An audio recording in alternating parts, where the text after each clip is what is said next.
শুরু হলো হাই মাদ্রাসা আলিম ফাজিল পরীক্ষা। বিভিন্ন পরীক্ষা কেন্দ্রে কড়া নিরাপত্তায় ঢোকানো হলো পরীক্ষার্থীদের।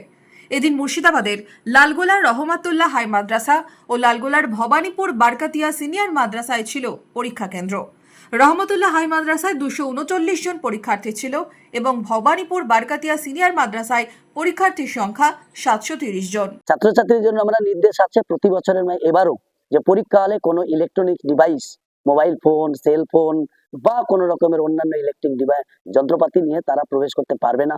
বোর্ডের ইনস্ট্রাকশন মতো এইসব নিয়ে ভেতরে ধরা পড়লে তাদের রেজিস্ট্রেশন ক্যান্সেল হবে, পুরো পরীক্ষা বাতিল হবে। যার ফলে সেই সমস্ত নিয়ম মেনে পরীক্ষার প্রয়োজনে অ্যাডমিট এবং রেজিস্ট্রেশন সার্টিফিকেট নিয়ে তারা পরীক্ষা হলে ঢুকবে।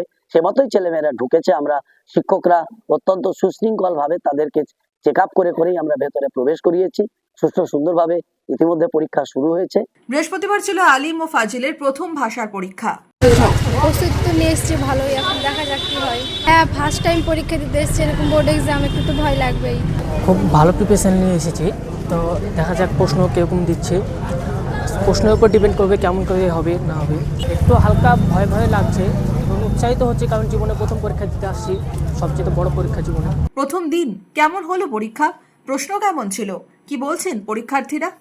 স্কুলে চালাচল ভালোই ছিল, পরীক্ষাটা দিলাম ভালোই হয়েছে। মাস্টারমশাইদের ভদ্রতা ভালোই ছিল। ভালো হয়েছে, অনেক অনেক ভালো হয়েছে। মোটামুটি মানে চলার মতো ভালোই হয়েছে। হ্যাঁ, আগামী 14 ফেব্রুয়ারি পর্যন্ত চলবে হাই মাদ্রাসা আলিম ফাজিল পরীক্ষা। মনমোহিনী হেলথ কেয়ার, স্বাস্থ্য সেবায় অটুট শ্রেষ্ঠত্বের শিরোপা। জেলায় প্রথম robotic knee replacement, cardiology with cath lab, neurosurgery, specialized trauma unit থেকে স্মাইল ট্রেন, একগুচ্ছ পরিষেবায় নিয়োজিত। Manmohini health care, quality care with personal touch, Baharampur শিল্প তালুক।